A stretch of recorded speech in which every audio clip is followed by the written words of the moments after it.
How's it going, guys? Stevie Wonder and the Mighty I Wish. Wonderful tune, and really good to talk about a couple of different ideas on the bass. Note duration being really the dominant force, I think, here.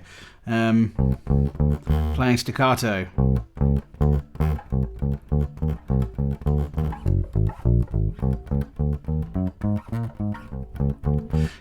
It needs to feel like you're bouncing on the string.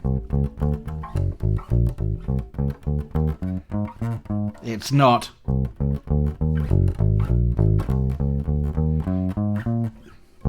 It's that.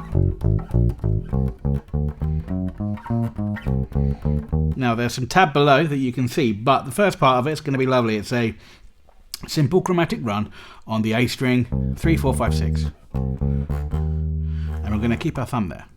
Okay, we want to keep our thumb just behind 4. Now, where we put this thumb is going to be the other thing we want to really be thinking of when we're playing this track. We've got that little chromatic run. Following that, we have 4 notes. Big E string. This is a bass. There is only one E string. 2, 4, 6, and 4 frets on the E string. Now, we want to group them as pairs. 1, 2, 1, 2. Now, our thumb is going to start there. We're going to come down for the 2 notes. We're going to move our whole hand down to there. And then we're going to come back to the position we were for the last 2 notes. And then we're going to play the chromatic run again. And then we're going to go over to the next string. And we've got 4 notes on this string that we're going to pair up as well. And that's 4, 6, 8, and 6. You can see where this is going. For the 4 and 6, we want to keep our thumb where it is. But for the 8 and 6, we want to move our thumb. The shape of your hand should stay exactly the same as you move it down the neck. None of this business, none of this business, none of this kind of thing here. We want to keep the thumb at the same right angle, perpendicular to the neck or parallel to the frets, whichever way you want to look at it. So, first few notes, move, come back, move, back, move, back. And that's the main riff.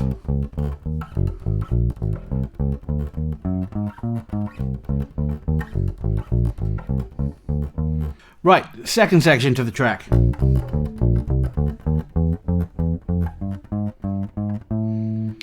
All based on one shape. So, it's basically 6 and 8 on the E string, 5, 6, 7, 8 on the A string, and exactly the same on the D. And what we're going to do, we're going to view it as though we're playing upper scale. So we're going to get to the 3rd note, and then we're going to start again.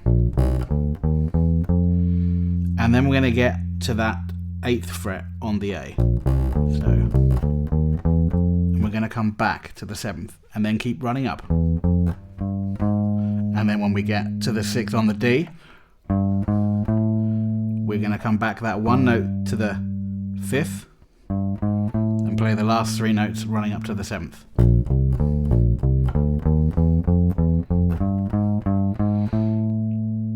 And then we're going to do the second half of that, which again is the first 3 notes. And then we come back to the beginning and we just run all the way up. And then we hit 3 stabs on the first of those notes. 6 fret on the E. Now, what's important after those is that we're going to come back here. The first note in the actual main lick, this bit, is actually always the last note on that chromatic run. The song starts with that note as well. So we don't start there, we start there, and that goes for when we come out of the chorus.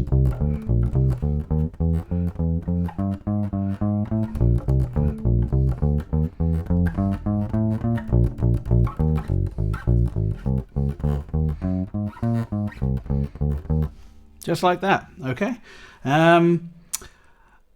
There's a middle 8. comes out of the chromatic run, and there's a little bit of a push on the last one of those notes on that E flat. You can hear that there. And then when he plays it again, I think he plays all of them on the offbeat. And then there's a tiny little riff, which is just, if you can just remember, it's staccato, and put some wobble on the end. A little bit of vibrato on that last note on that F sharp, and you'll be fine with it. There's not really any other parts to it. It's quite nice. It's a lovely track. It's